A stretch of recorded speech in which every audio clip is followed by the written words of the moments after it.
All right, well, everybody, welcome back. This is Tech Talk episode number 100, recorded on August 24th, 2007. Thanks for you folks for tuning in here for my 100th episode. And I finally got here. And I know it took a couple weeks to get to this episode from the last episode, and it took longer to get to this episode since I started it, but we're finally here. I'm going to bring my friend Dale Perryman online with us. He had been my counterpart in the previous show, and I've had it on this show a couple times. And basically kind of a free-for-all discussion about podcasting, what we've been doing in the past, and what we're doing now, what I plan to do in the future. So anyway, let's pull Dale in on the call here. Hey, Dale, how you doing? Hey, good, Dan. How's it going? Good. Anyway, before we go further here, Dale, why don't you go ahead and introduce yourself and your shameless plug about your business and all that good stuff. Well, we've done it so many times, it's no longer shameless. Dale Perryman, and I've been involved in the last 25 years in doing coaching, training, and development, corporate development. I've had 4 apps out on the iPhone and iPad at one time. I teach a class to video game producers on how to get work done in and through other people, which is, I don't know anything about video game production, but I do know a lot about working together and playing well with others. I dabble around in stand-up comedy and doing some playing poker. One of my claim to fame was I was in the world record for the longest poker session with Phil Locke. That wasn't that long ago, was it? That it's been several years ago. Oh, really? Okay. Time flies when you're having fun. And I also do a lot of stock trading and stock options. And so that's kind of brings it up a little bit about me and what's on my plate. Dan and I, interesting, we have been good friends for a number of years, yet we've never actually physically met, which I think is rather bizarre. We initially met through Twitter and evolved into Facebook, and then we co-hosted a blog talk radio show together for, what was it, a couple years?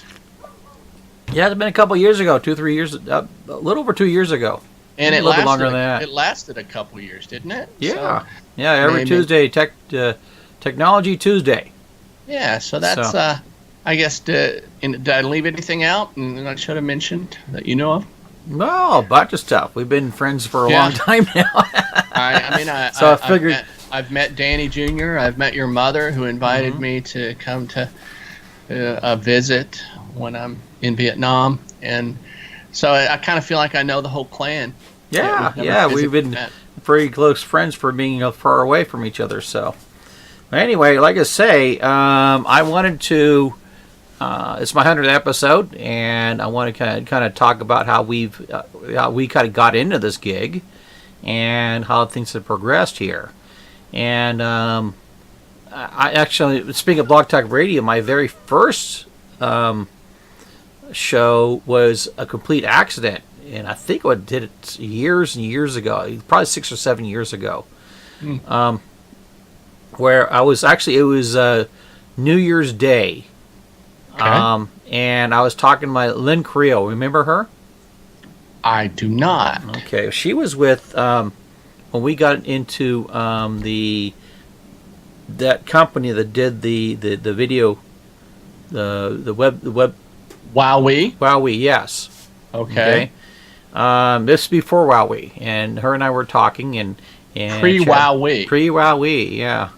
So, and her and I were kind of talking on the phone, and then she says, "Well, I got to go do my podcast show." I says, "Really? Okay, what's this all about?" She says, "Well, I do this podcast show every day, whatever, about a certain time." And she says, "Go check it out." So, anyway, I got a link and pulled up on my computer and listened to her do about an hour's worth of show.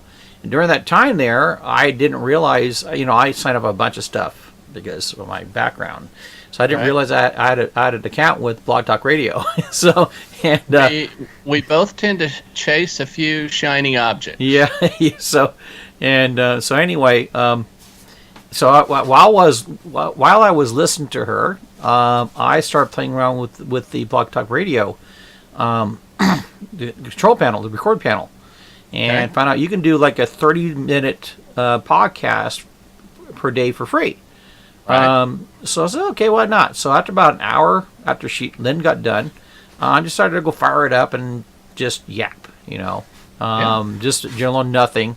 I think Lynn and 2 other people were actually listening to it live. Okay. And I thought nothing of it, Right. Canada away. And I checked about a couple days later, I had over 100 downloads of that show. And going, wow, this is something different. So you saw the potential at that time. Yeah, the definite potential there. And really, I had just no advertising whatsoever, just did a podcast show, I don't know, off the whim. So I got a little bit more organized and started doing regular podcast shows, and kept it within the free mark, within 30 minutes.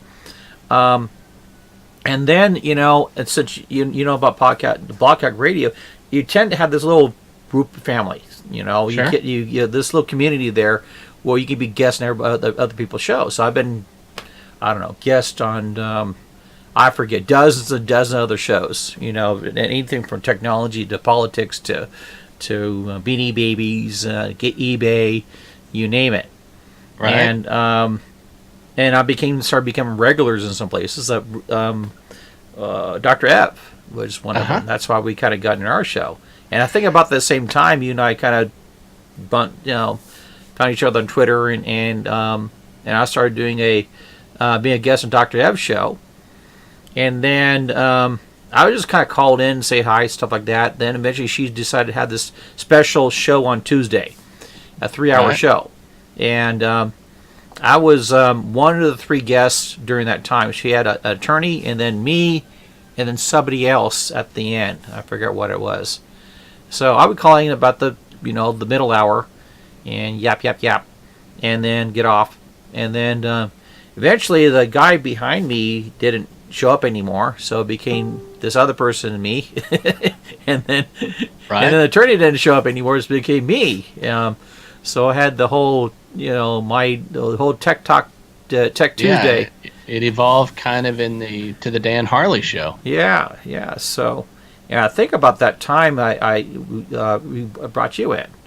Right. And then we started talking about everything, technology and all kinds of stuff. I think we had some pretty good shows back then. I think we really broke new ground on Blog Talk Radio by incorporating video at that time. Yeah, we did. I don't really think anybody else was doing that, so we invited our audio listeners to join us by video, where we did some screen share, and it was really before a lot of screen share became popular. Yeah, this is before Hangouts. Google Hangouts. So we Google used the Hangouts. WoW app, and we had a simulcast on WoW app along with the Blog Talk Radio show. Exactly. And it kind of worked. I think we had too much technology. So the technology kind of worked. The first few was a little bit rough, but I think we got the hang of it. Rusty. But I guess at the time, what really struck me was I was amazed that several years ago it would have cost a person 6 figures to set up a call-in radio station. Easily.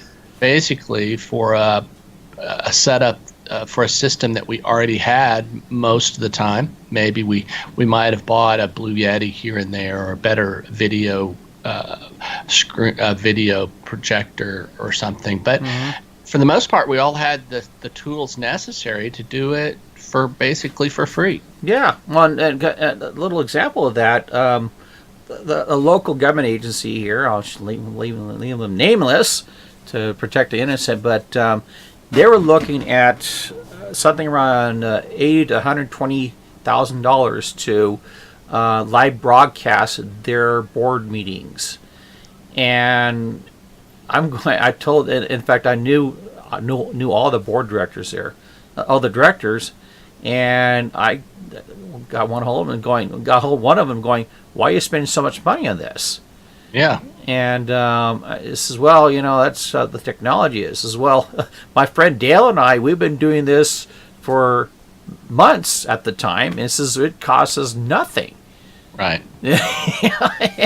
What are you doing? You know, Right. and so well that kind of stripped the whole bee-sized nest, whatever. So Yeah. but, You set a few people up with Wowee, and I remember I did something similar at the time, and sometimes, it was the technology. It sometimes seemed rustic, and sometimes it worked. When it worked, it was great. yeah. Well, you know what? That Wowee was, I thought it was really cool.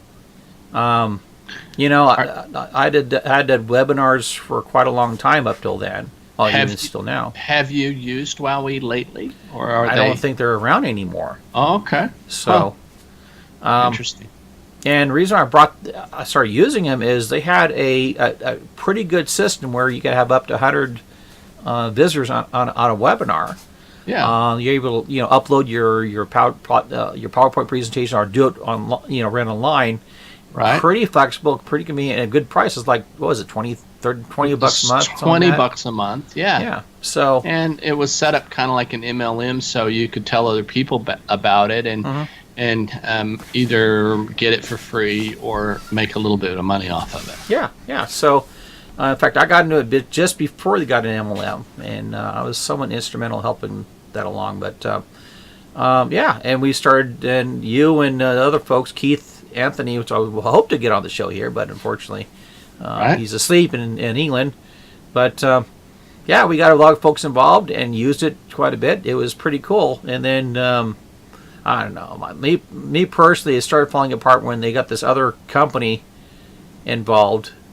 Right. And they kind of took the technology backwards a lot. I mean, my problem was the video was superb when it was just simply Wowee. Yeah. And then when this other company came around, all of a sudden everything started getting pixelated. And looking like the 1980s type of computer. It's so we can't do this. And it got really, really bad to the point, I just simply can't use it anymore. It's too bad, I hope that the powers be over there might have took technology and sent it to somebody else. So things evolve, and sometimes, Skype has gone through changes, and Google Hangouts and Hangouts on Air, and we're always in search of some kind of a video conferencing system that is reasonably priced and good quality. Yeah, in fact, I think you and I try to push the edge a lot. We try to do Hangouts a few times, and just when this first came out, actually. Right. And it didn't quite work out that well. It kind of worked a little bit. I think eventually we got it to kind of work. And then Google decided to. I think just when it was really kind of dialed in, Google says, "Well, we're not going to do this anymore." Yeah. Going, why? That's Google for you. You get to a point that's working really good, and they decide they're not going to do it anymore. So, and I had to, I think, change my download speed or upload speed, upgrade it a little bit in order to, because we'd have lots of windows open and we're streaming video, so we did push up against technology and our own systems. I ended up having a friend custom build a computer with a lot more memory and things in order to handle a lot of stuff that I was doing with it. Yeah, in fact, the same thing with me. I was using a little bit dated computer. I found out it was my computer that was an issue. It also kind of prompted me to aim to move towards updating my equipment. So I'm doing right now, doing the audio video podcast and more video stuff. So, and in fact, not just Hangouts. I think we got into Twitch when Twitch was kind of relatively new. Yes. And I don't think the technology just wasn't. We always get there in the beginning where the technology was kind of horky, and we never really did push any further than that. And then lately, you've introduced me to some of the open source things that allow you to do green screen and broadcast through Facebook Live, as well as what's the other one that's the streaming live video? No, OBS? OBS, but Periscope. Periscope, yeah. Yeah. In fact, I was, that was 2 years ago Periscope launched. Periscope got bought up by Twitter. The Periscope is basically Twitter's version of live video streaming. Yeah. And I didn't realize it, but I was the first person in Asia to use Periscope because I was in Vietnam.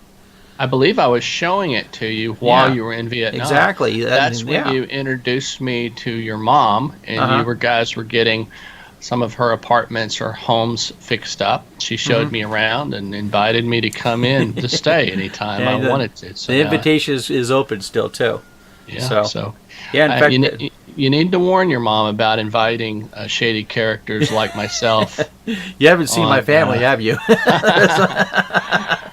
You'd be much normal than other folks over there. Okay, I would be on the higher end of normal. Yeah. All right, I think we wanted to talk about some of our best of recollection memories and some of the shows that we had. I think the best of there is, when ironically we're fired at her peak. Oh yeah, is that next on the timeline, or maybe we'll talk about let's talk about some of our favorite shows, and then we'll bring it up to the story of the firing. Yeah. Well, like I said, we kind of did this technology thing, and kind of, I don't think really had a topic. We just kind of jumped on every Tuesday night and started talking about whatever. Well, sometimes we did. Sometimes we had a general topic. Yeah. In fact, one time we talked about online schooling. I think that's one that we're...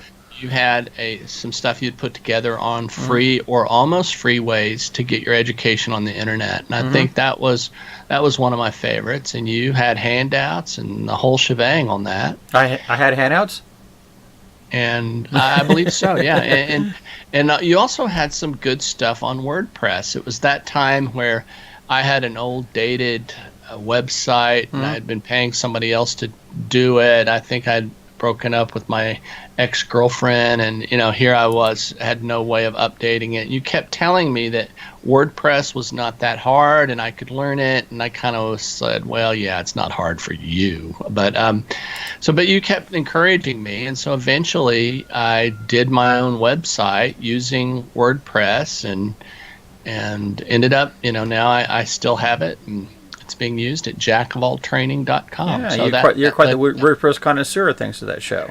So yeah, and so let's see other things that we did. We had some call-in shows on what's the website that's primarily pictures, Pinterest, and we really posed the question: why are the majority of users of Pinterest, why are they female? And I invited a female friend who was into Pinterest to talk about it. And that was a pretty interesting show. Yeah, and we had a caller who called in, and he seemed pretty normal until he went off about smacking women around. I think it's kind of British comedy where you bring somebody in and you appear to be normal for a while, and then all of a sudden it's kind of an Ali G kind of character or something. And I think for some reason they love to get on and record something and maybe send it to their friends, and I think maybe he was one of those. So invariably what I would do is I'd be typing to you in the background, hey, do we want to cut this guy off when he all of a sudden took an abnormal direction? And a lot of times we just let him go because we had people call in so rarely, we just didn't want to let him go. Actually, on the contrary, I remember when we did the 3-hour show, we were running out of things to talk about in the third hour. That's a lot of time to fill. So if we had a caller who wasn't normal, that's fine. We would just talk to him about abnormal things. Talked about life. I remember this one guy, and in fact, at the third hour, we had all the trolls kind of roll in there. And I think that's probably why we got the thousands of people listening to us all the time. It was... It was. You remember the guy that he started talking about cow farts? Yeah. And how it was affecting the environment? Yeah. And there's this one kid, he had a relationship problems. Remember that? We sat there walking through all that and got him straightened out. Was that the same cow fart guy? No, I think it's a different guy. You think it was a different guy? Okay, it could be the same guy. It's all on air, and there's all phone calls, so it could be the same troll. So it has been a while. Mm-hmm. But yeah, and sometimes I remember I was calling in and I'd be in the parking lot of some casino because I was really there to play poker on the weekend, but I was trying to be loyal to Technology Tuesday. So I'd be either in the car driving somewhere or in the parking lot of a casino calling in for Technology Tuesday. Oh, we were so dedicated to that show. I mean, it can rain or sleet or shine. We were online at 8 or whatever, 6 or 8, whatever it was. Yeah, and I believe there were some storms one time where you got knocked out and I had to continue the show without you. We had a complete blackout. I was out of commission for about 20 minutes over here. So I remember that. I just keep ad-libbing. Mm-hmm. My main role I saw on the show was kind of, some of you may not remember Johnny Carson, but I was kind of the Ed McMahon. I would just make sure that you define things in terms that normal people would understand and kind of make fun of you. So that was kind of my objective. And be kind of start the laugh, the laugh track. Laugh track, yeah. So we had Keith in there too every once in a while because he had another show with Dr. Ev. Yeah, and he was online with us for quite a while too. That's why I kind of wish I could have woke him up and got him in here. He's kind of like to ham it up. I remember him wearing different hats or something, and we like to experiment with different technologies. So I remember when we got Osaka Saul, who was going to show us Google Hangouts, and you were playing around with the mustaches and dragging him over, and he was trying to be serious, and we be real focused, because his time is valuable because he has lots of other things to do, and I guess we kind of came across as we kind of pissed him off a bit, didn't we? A little bit, because he was trying to be pretty structured, and you were having a blast with the hat. Well, there's buttons to press. I'll press a button. So you learn the hard way. So. And you know what and then I remember there was a lot of bells and whistles of technology that automated Twitter and allowed you to manage multiple social media accounts, Social Oomph. And we use Social Oomph and Hootsuite. We talked about a lot of applications in there, still used now, kind of think of it. Yeah, I still use Hootsuite a lot. I still use Social Oomph a lot. I subscribe to both of them, although I'm not as active. I think some of my accounts, the passwords changed and it's no longer even connected. But it was kind of neat. I was going through, I was creating an Excel spreadsheet and really had turned Twitter into a spam kind of thing for me. Just shooting out messages. I've since kind of pulled back, but it got my Twitter followers up dramatically. Right now I got about a dozen active Twitter accounts. I got a lot more than that, but active Twitter accounts, and 2 of them I'm pushing about 20,000 followers, and these are for the most part active followers. So, well, I have 9,135. No, I have 8,470 followers on one. I haven't checked, and that's the one I use most often, at Dale Perryman. If you want to connect on Twitter. Well, I got one at Mojave Dan. And if you want to connect on Facebook, you could reach me at Center for Organizational Learning or at My Meeting Pro on my Facebook pages. Wow. And you can check out my blog at jackofalltraining.com. We should make sure you plug it really well. So, by the way, that's confusing to people who don't speak English as to why my name is not Jack. Your name is Jack? People look at me and why is your name Harley? Why your website say a Jack? People look at me and says, why is your name Harley instead of Kawasaki? You know, so go figure that out. We are both anomalies. Yeah, and yeah, you know what? Every once we had Dr. Ev on there with us. And by the way, we should kind of describe her channel here. I think Dr. Ev, she had a little bit of money coming in. I never asked her how much or why or whatever. She went ahead and purchased a broadcast channel from Blog Talk Radio, which is not really cheap. Certainly out of my budget or out of my and so she tried to use it and exploit it and make it generate some revenue. My recollection is there was a connection with Jamaica. She is mostly Jamaican stuff. She played a lot of Jamaican music. She had her own shows where she played just nonstop Jamaican music.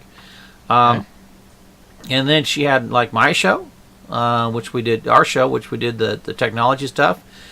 Keith came up with his psychic stuff, or his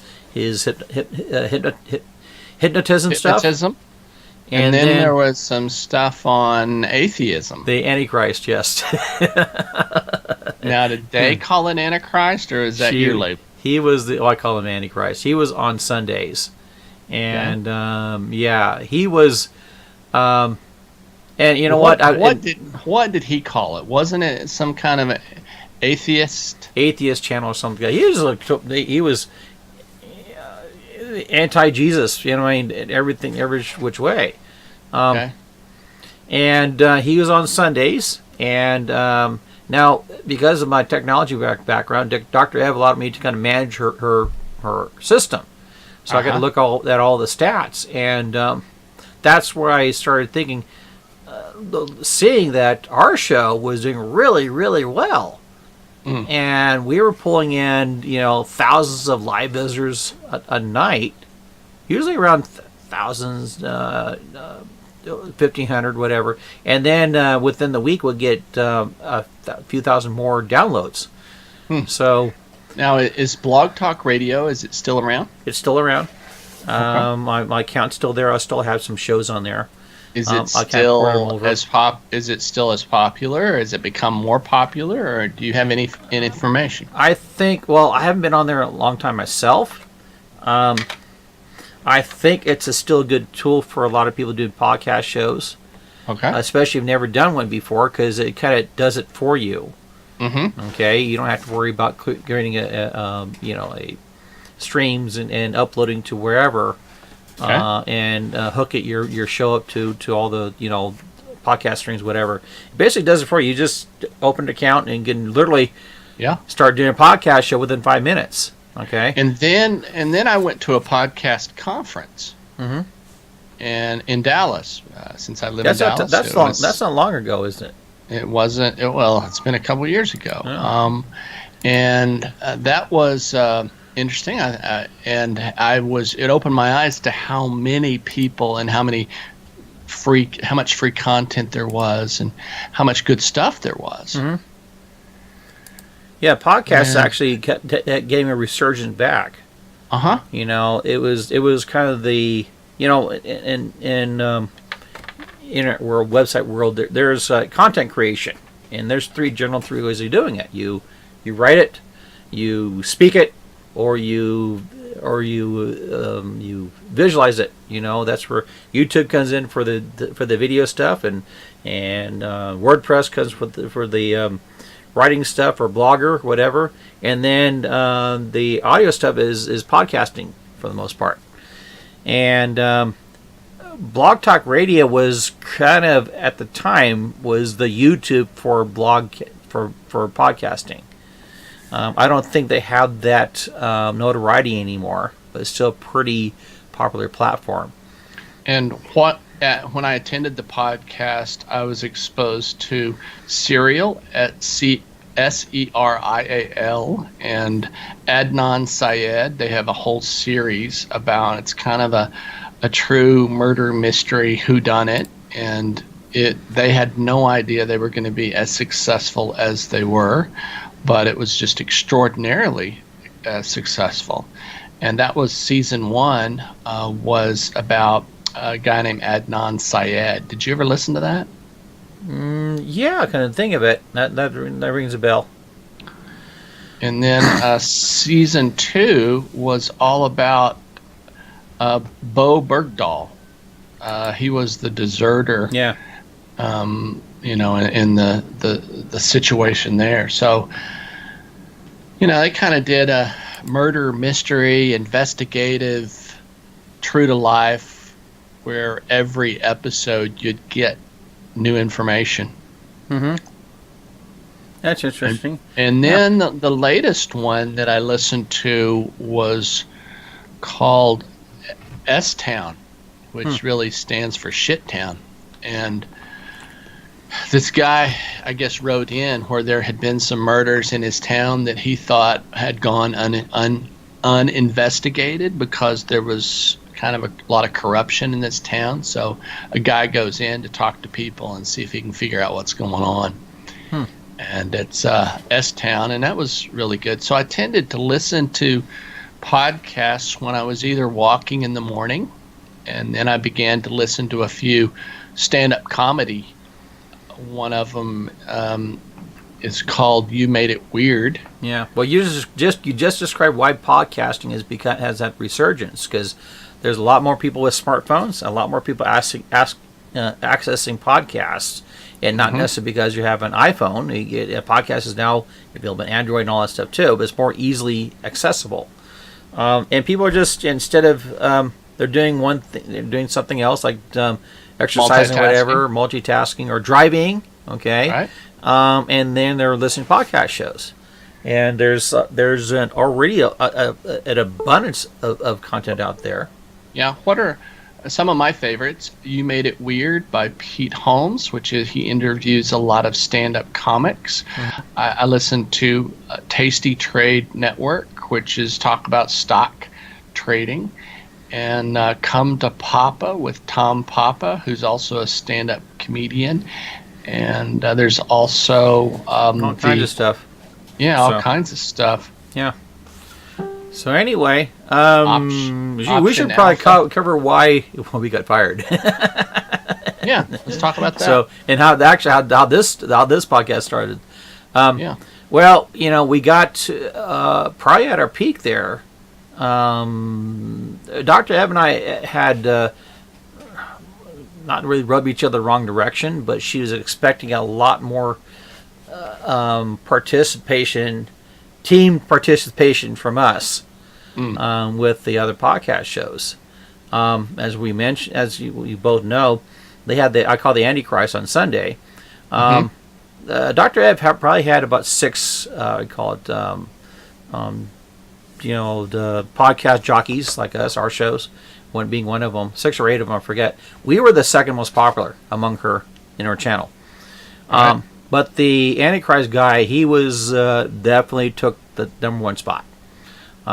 Easily more than doubled our numbers, probably 3,000, 6,000 unique live visitors, live listeners, and more. So obviously he's doing pretty good. He obviously has a controversial topic, and well, anyway, Dr. Ebb wanted us to kind of promote that, and going, well, I don't really see that happening. All of a sudden, it's a bit of an ethical dilemma. Yeah, and so I'm gonna promote this dude. I mean, it's to each their own, stuff like that. I have nothing against him. That's his opinions, but I don't think. And that's probably why he's so successful on Blog Talk Radio. Probably in a normal radio or other media, you just can't. He wouldn't fly. You can't get the people that support the show. Yeah, well, you know what? He wasn't really cussing or anything. He was just controversial. Yeah. He was a matter of fact kind of guy. He had his opinion. I would say, I don't think necessarily know about his facts are straight, but he definitely had his opinion backed up. And so I got to hand it to the guy. He knew his topic, and he was drawing the audience in. And Dr. Ebb said, we need to cross promote these shows. Is going, Well, long story short, it was not going to happen. I cannot sit there and say, hey, I'm going to promote this Antichrist guy on my show, which is representing my company. No. Yeah, so that's not going to happen. In a very nice way, I said. Yeah. Anyway, well, that didn't go so well, and Dr. Ed says, well, we're going to have to go ahead and let you go. And I said, okay, that's fine, because we're not getting paid anyway. Right. And on top of that, we were having problems. That 3 hours was getting really, really long. And we were dedicated to that time spot for a long, long, long time. Finally, I said, Dr. Ed, we can't do 3 hours. We were running out of content in 2. Yeah. And then it got to the point where we had a hard time just keeping 1 hour going. And so and she said, okay. And at first she said 2 hours, okay. And then it got down 1 hour. And then we're down to 1 hour, but we're doing really good for the 1 hour, we got 1,300, 1,500 unique visitors, 3,000 downloads. Pretty good for a 1 hour show. And I know our last show was our best numbers. And then you broke up the band, and you kind of went solo for a while, and we're bringing the band back. Today as kind of to reminisce all of our good times. Yeah, actually, the reason why I kind of took a little bit of time off, and I figured, you know what, we're gonna have to do this podcast thing the right way, okay? Because there's been issues. Nothing here too. Blog Talk Radio's control panel system is kind of horky, and we also had technical issues where we lost whole shows.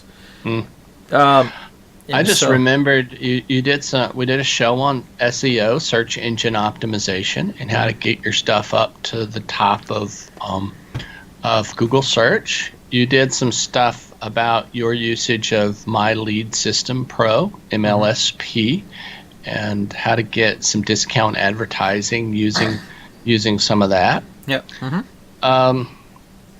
Yeah, so those are a few other things that I remember that we did. Yeah, we did some really good. Well, we did for a couple of years. We had covered a lot of topics. And then there's the technical issues with Blog Talk Radio. There is the dedication of that time slot. Okay, and then we had some issues with where the person who owned the channel, we were just controversial. So it was disappointing that Dr. Ev decided to cut us, and ironically, she filled us in with somebody else, and they were nowhere near our numbers. And I think the guy lasted about 3 months, and he just put it in the ground. And at the least, it could have taken our slot in the numbers we were running, and kept going with it. But he basically destroyed it. So it's kind of looking in the rearview mirror of where we've been. Neener.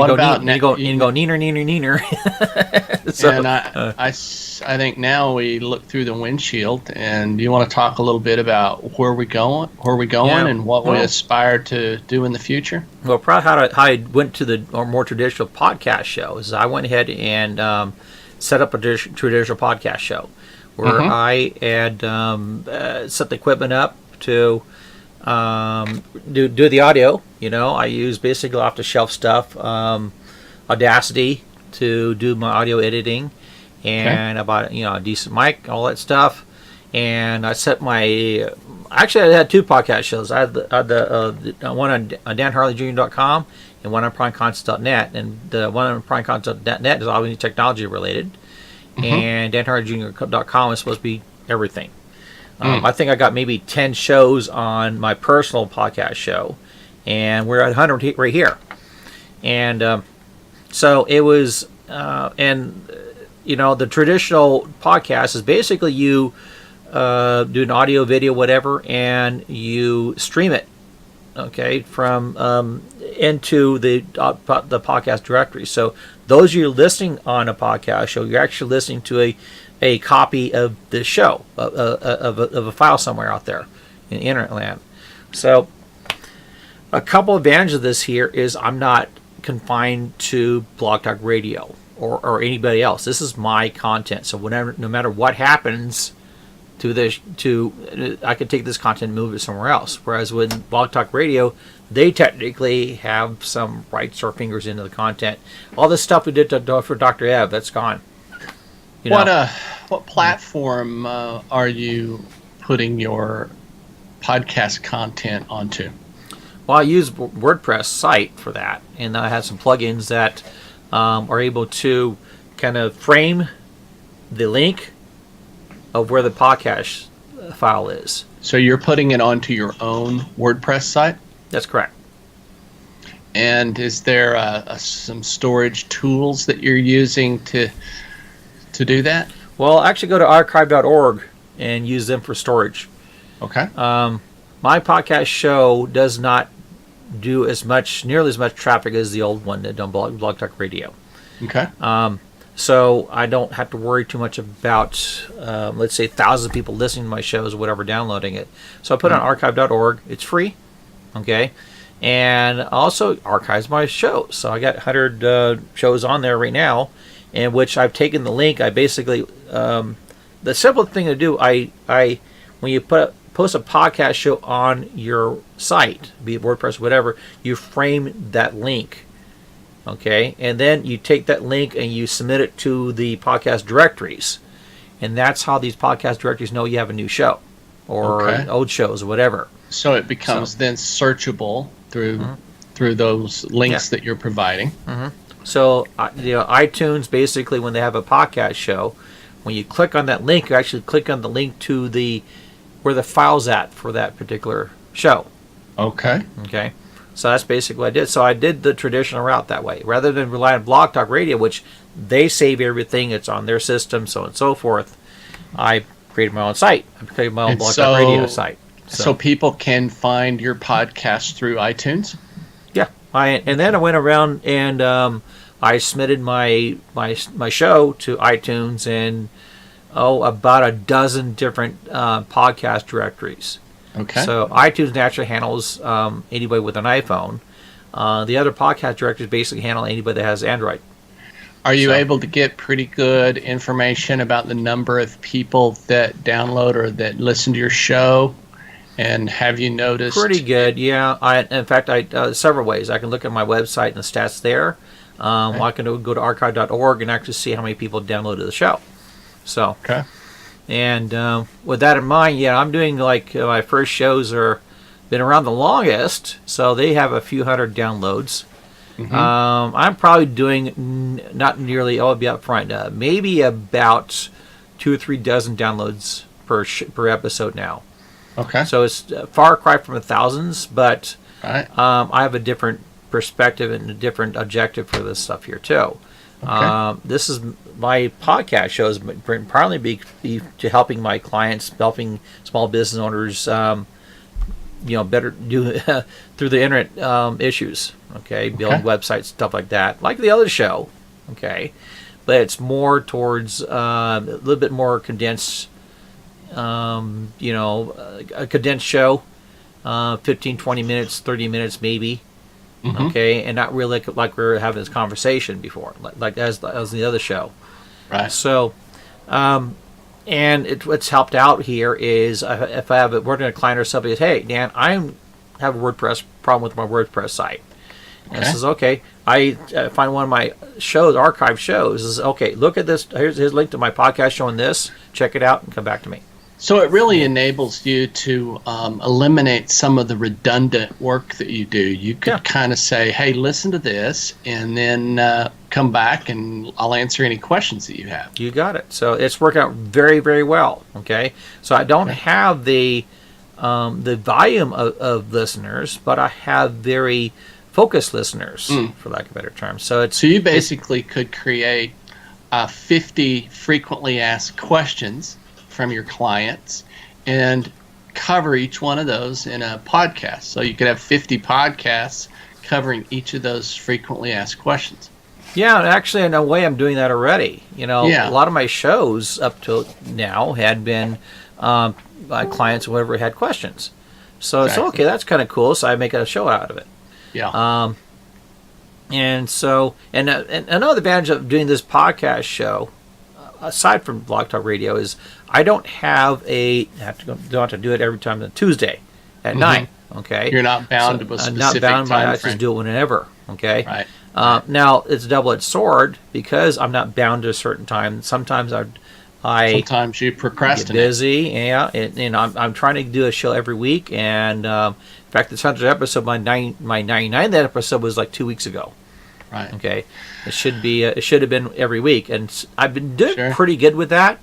But things come up, you know. Sure, absolutely. And I mean, you've got some interesting things going on now with your import-export, and I don't know if you want to talk about that at all, but yeah. In fact, my income's diversifying. So yeah. I've been working with my mom for years on import-exporting stuff between here and Asia. Mostly we're trying to get American-made stuff over there because there's plenty of this stuff over there coming this way. Yeah. And so far we've been doing pretty good, in making that happen. We got quite a few good deals here. Taking a long time to get to where we're at, and we still got a long way to go. It's pretty exciting stuff. Well, let me also talk about kind of some current things that I've got going on. I guess the majority of my income since January of this year really has been involved in stock and options trading. I've spent about 2 hours a day for the last year really learning a lot about stock and options, zero delta, the different ways to measure either your risk you're taking. They call them the Greeks. And so I actually believe that I have learned as much or more than most professional traders use. And I'm now managing 1, 2, 3, 4, 5 accounts, family accounts, and do that every day. A good portion of my day is either making trades. I'll make 2 or 3 trades a day, and I usually spend a couple hours of my time in education and maybe 30 to 45 minutes at the end of stock trading day at 3 o'clock, just kind of summarizing. I've been running an experiment for the last 14 months on a specific trading strategy, selling strangles. And I am strongly considering writing an ebook and maybe also allowing some transparency into my trades, perhaps selling a subscription to all my trades in real time, and then doing some more one-on-one coaching or some masterminds as people want to learn this more in depth. Yeah. So you're diversifying too. I'm considering doing a podcast where I'm regularly, daily, perhaps talking about the 2 or 3 trades that I'm making that day and why I made them.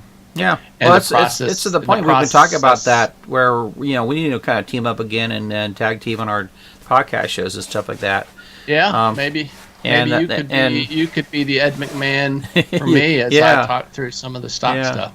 So and absolutely, I'd be interested to help you out and all that stuff in that aspect. Right. And that's kind of where I wanted to go. Here's something else with this podcast show. Another thing I did too is knocked my mic around here. I started simulcasting, doing YouTube videos. I think I got about 40 at about episode 60 or so. I started basically recording video along with audio, which complicated things. I had to change my production, stuff like that, and actually I added some equipment to do better video, and here we are. Right. And I've got the green screen. Those that you don't know, this is a fake studio back over here, behind me here. It looks pretty good. In fact, I spent a lot of time putting everything together and really enjoyed it. So now on YouTube as well as the started podcast show. So I got the technology down and I got the content down. What I really wanted to do is get more guests involved, get you more involved. We've been talking about that for a long time. And kind of bring that camaraderie back and actually outright just touching folks out there. I had wanted to, and I never did get around to it. Was trying to get small business owners on the air here with me. Talk about their problems, and give them a little bit shameless, little plug for their business, along with fixing a problem at the time, and then moving on. Now we kind of did that at the old show for a little bit, but no, I don't think we really ramped it up to the, really kicked it up. So I'm hoping to do that in the future here. I think, Dan, actually going to their place of business might add a dimension to that. Yeah, the challenge here is that would add cost and time and all that stuff. Yeah, and I'm not suggesting that you always do that, but there might be an opportunity selectively to do that. I see some friends sometimes, especially if it's a bar or restaurant, where you're actually going there, you're having a drink, or you're sampling some of their foods, or you're doing something that really provides a service to that business, as you're kind of promoting also some of the stuff that they're involved in. Yeah. Well, actually, I kind of a middleware here is actually what we're doing right now. Skype. Mm-hmm. Okay, so I'm able to do audio video with as if you're next to me. Okay, but we're thousands of miles away, and thanks to Skype and some off-the-shelf technology, actually you can't see it. We're trying to set this thing up this morning here, but you're actually your video is actually on the show with me. Mm-hmm. So it can be good. Speaking of video, you did some YouTube videos where you took your trusted steed. I nicknamed you the Asian Cowboy as you topped the hill, and you talked about some of the local real estate in your community and some of the opportunities and things that were going on there. Yeah, in fact, I want to start doing more podcasts and video casts on my personal channel. Just talk about whatever. And I haven't really done a whole lot on that. And it's a couple reasons for that. I want to be able to kind of archive me to my son. Okay, and kind of have him, so you can look back at that. So this is, this is dad. This is his dad when he was, good looking and young and all that stuff. And Danny Jr. And I'd like for him to be able to go back and listen to the time that you and your wife put him on the wrong bus. Yeah, that on his first day of school. Yeah, stuff like that. That'll be good. So I want to really do more of those. And I got the technology for it. The challenge is probably the time. So I really, and that's been the challenge overall. And it's this podcast show. That's again the double-edged sword. Without having to dedicate a time, saying I have to do this at Tuesday at 6 every single time, I do. Well, I'm a little busy. I'll put it off to Wednesday, Thursday, whatever. Or, okay, now I'm a week or 2 weeks out, so I get a little bit more dedicated on doing the third things. Now I'm gonna have a second show to do. I gotta dedicate that much more time. So, and it's not just doing this production right now, doing our Skype talk. After this, it'll probably take me another time and a half more to do editing. So. A lot of people ask, how come your podcast is only 15 or 20 minutes? Because it takes me an hour to kick it out. Yeah. So now I'm getting better at it. Right now, I'm actually, thanks to all the technology I have, I can have my the video part of my show on YouTube probably within 10 minutes after I got it done. No matter how big the recording is. Right. And the audio takes a little bit longer, ironically, because I got to pull it out of the video and then massage it and then bookend it and all that stuff. And so. I can say over the last 3-4 years, our regular interaction has been a big component of my development plan. I mean, it encouraged me to learn some things about technology, and you've had an impact on that. Well, thank you. I appreciate it. Oh, thank you very much. It's making you all misty-eyed. I'm sure. Yeah. Thank God you can't see me. I'm starting to cry a little bit. Pass out the tissue. Pass out the tissue. How about those Cowboys, huh? Yeah, about them Cowboys. Yeah. Hey, by the way, I should go back a little history here. Not what you were involved, but actually Keith Anthony. I remember Rula Brown.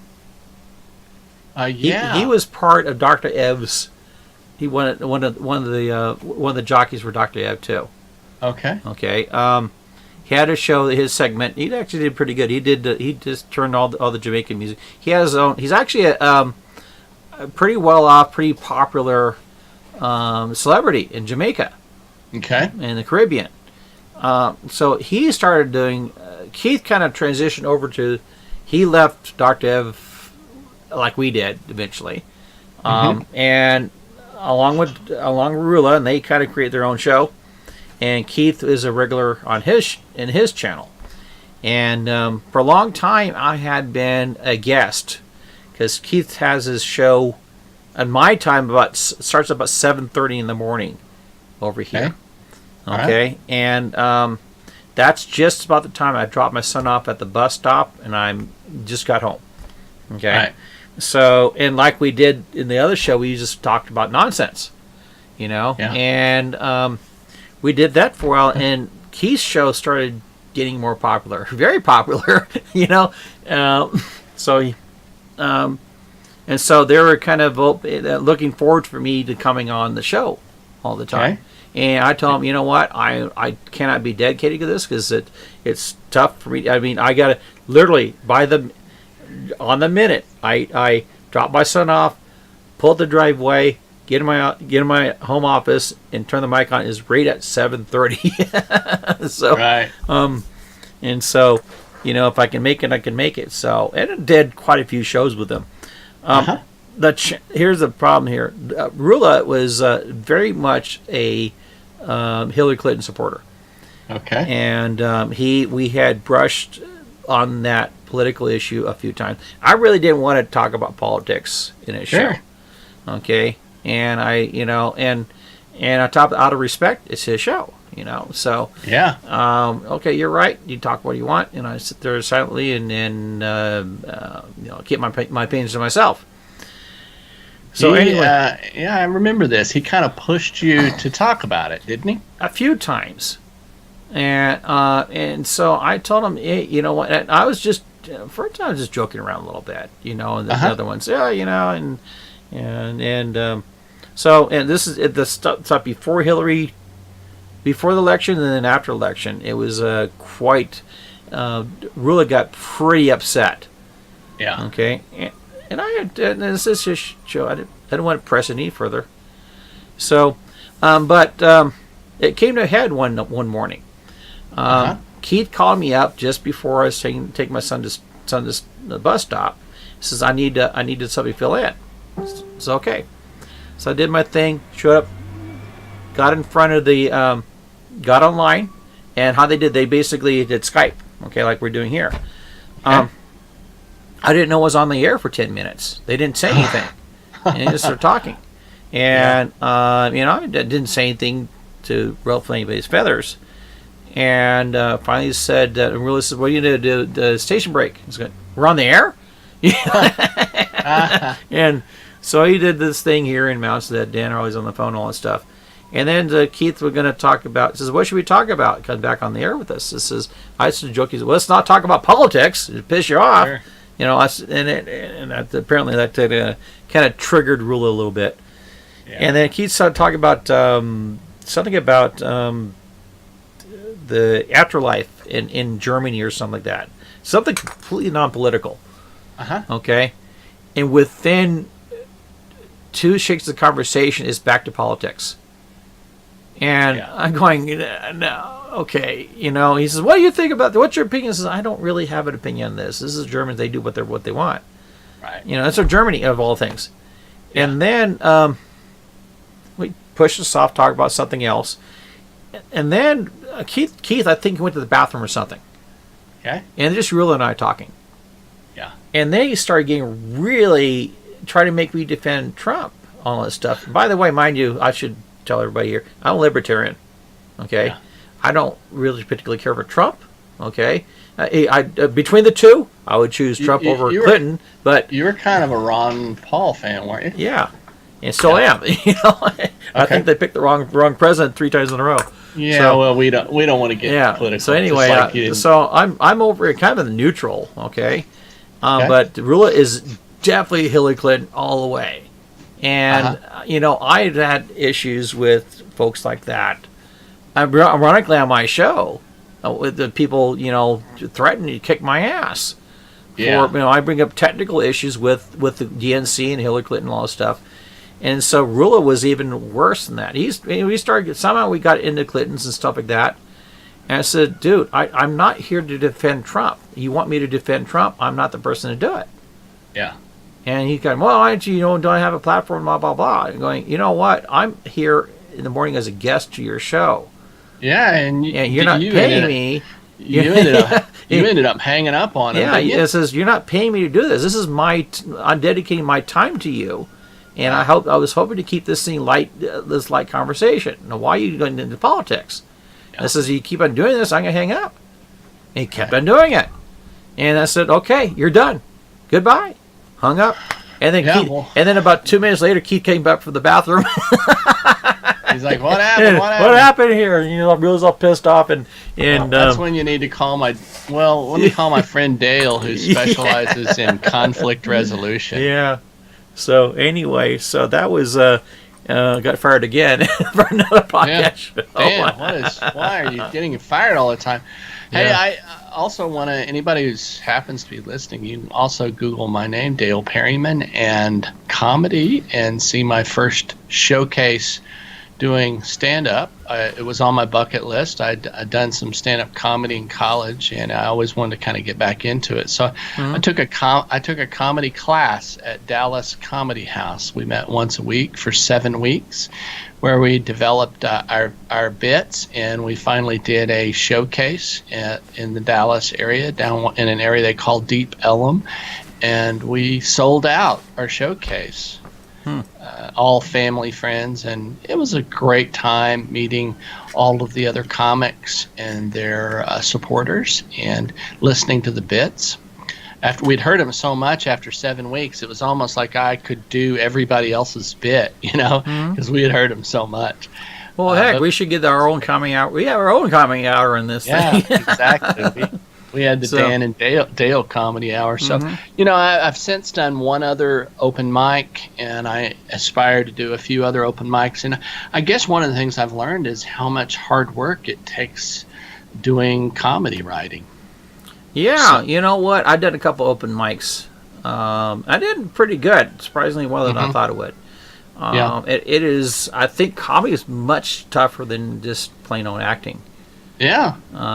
Because, you have that thing, you can write a joke down, you can laugh at it yourself, and you laugh amongst your friends, but when you're on the stage, it's just different.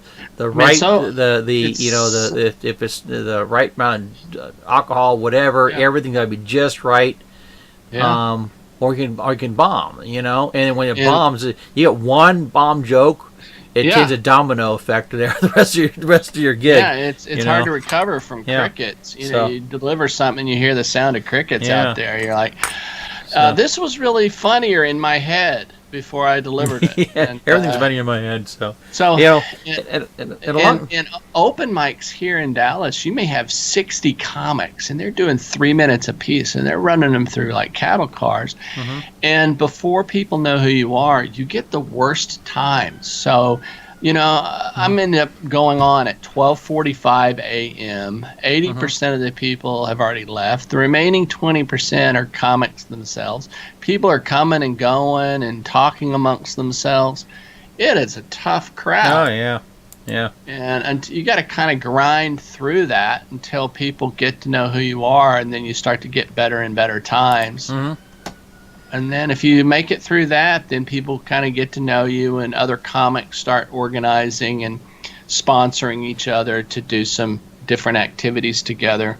And that's all pre-paying gigs. So it's interesting. There's this whole comedy underworld that you start getting exposed to, which is interesting, and the characters that you meet. It's kind of like the underworld of poker. You just start meeting the underworld of comedians. Interesting. Yeah, we should do more of that. I could do literally 4 or 5 nights a week in the Dallas area doing open mics if you really wanted to focus and do a lot of them. But like anything, it's that 10,000 hours of deep and deliberate practice that it takes to become world class at anything. Yeah. Or 100 episodes of podcast shows and you still don't do it right. Well, So- I'm sure you're better at it than when you started. Yeah, Just the talk. You talked about how long it takes you to bring it to final production and how long it takes you to edit it. Well, you've grown in that area because you've done it so much. And one of my favorite quotes about that is, that which we persist in doing becomes easier. It's not that the nature of the thing has changed, but our ability to do it has increased. And as you persist in doing anything for a long period of time, it kind of becomes muscle memory. Yeah. It kind of does that. And something else I do too is I'd with my aside for this one here, most of my shows I did a little bit of research before I put a little bit of script together, and so I have I have my thoughts in mind there. So you have some talking points. So it could could be a 2-3 hours just to do a 20-minute show. Sure, takes some time.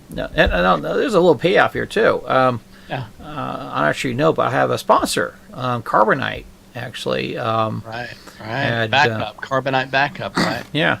So that was kind of cool, and well, how this came about was I'm actually was interested in the affiliate program and their backup system, because I got a lot of my clients and friends that it's after the fact they had hard drive crash, and it says, well, have you had your equipment, your computer backed up, you wouldn't have a problem.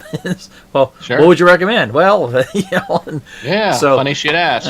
Funny you should ask. So anyway, so I was kind of working with them on another level, affiliate, all that stuff, and talked to my affiliate manager, say, you know what, and they kind of went on my site and said, hey, you got this podcast show? So yeah, and it says, well, why don't we go ahead and sponsor you? Okay. Yeah. And this is what's in it for me. He says, well, nothing. If you sell something, you get it from there. I says, all right, that works. So I'm looking for a $10,000 a year, an episode contract, but that wasn't going to happen. So sure. But it does work out pretty well because Carbonite's a pretty respected name and all that. And I've had quite a few people that had sign on to Carbonite because of the podcast show. So it's kind of working. It doesn't, I'm not going to be flying Gulf 650 or Learjet because of my my stuff off of Carbonite, but it helps out more of a personal level where these people that would normally not use this product are using it, and it's helping them. And they're not calling me because their computer's crashed. So. I tell you, something else that's happened to me, and I've gotten involved somewhat in this, is a friend of mine. Suzanne and I, my wife, went to New York City on vacation, and a friend of mine is involved in a startup in New York City. So I went by to see what he's been working on, and they've got 7 or 8 programmers that are building a platform that kind of combines machine learning, big data, quantitative analysis platform that will be subscribed to by hedge funds to help them in making trading decisions. And all of these programmers have previously worked, or most of them, at hedge funds before. So essentially they're building a platform by which hedge funds will subscribe to results rather than paying their own quant people to develop their own system. They'll pay for results. So essentially other quantitative analysis people, kind of like iTunes, will put their trading signals on the platform. Hedge funds will subscribe to it, and the owner of the platform will get 20%, and the creators of the quants will get 80%. Kind of just like iTunes platform. If you have an app, the people who produce the apps get 80% and Apple gets 20%. So it's kind of an interesting concept. And while I was there, they were demonstrating the platform, and the guy demonstrating it says, "Let me show you this." He says, "Here's an example of how big data can be used in stock trading." He said, "I'm going to pull down satellite imagery of that counts the cars in parking lots at Walmart.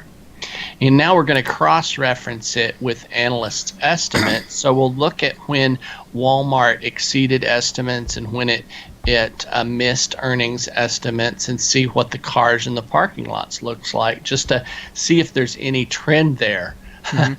And I just thought, wow, that's amazing. And I came home and began to research other things that people are using. And one usage was counting the number of oil tankers that go through the Strait of Hormuz, and even analyzing whether or not they're full or empty to try to estimate supply and demand for oil, to try to make a better guess or better estimates on oil pricing. So it seems to me that there's some interesting things that are going on in terms of machine learning, big data. Data. There's nothing. Yeah. AI is going to be a big thing here too. They had some very large leaps in AI technology and how it's being used for our day-to-day lives actually.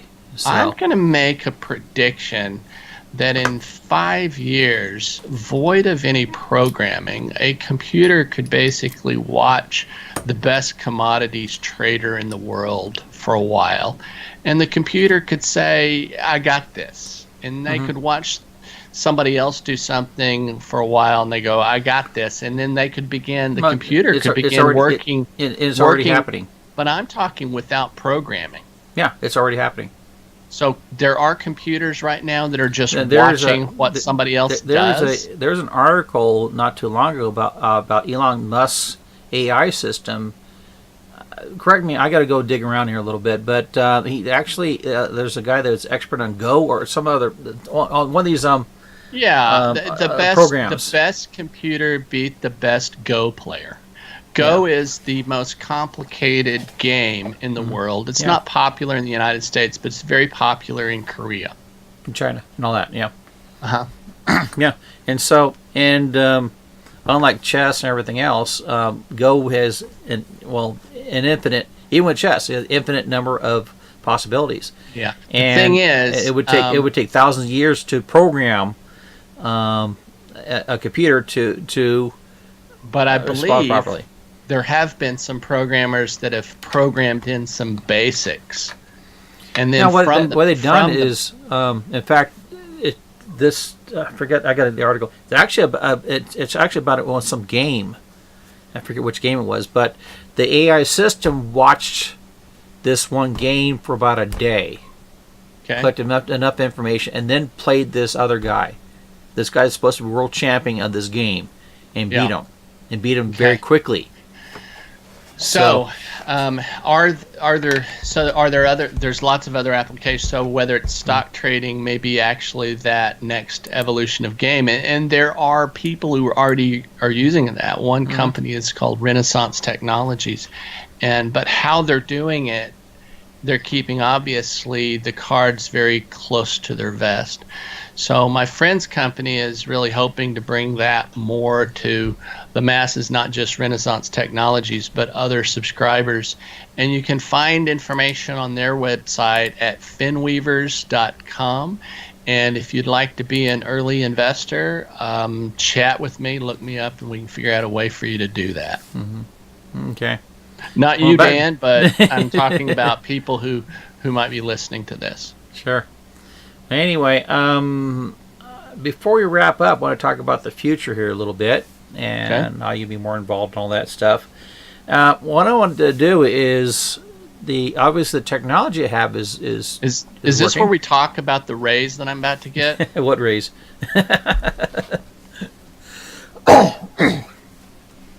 But good. Anyway, I wanted to. Oh, what happened to your? Okay, your video kind of phased out there. Yeah, it focuses automatically. So, anyway, I wanted to get more guests on my show, and especially you. and even Keith, and kind of had to do that camaraderie again like we had before. Yeah. I think that goes a long way. I think I did pretty well with being the solo dude on my podcast shows. I think I got a lot of good content there.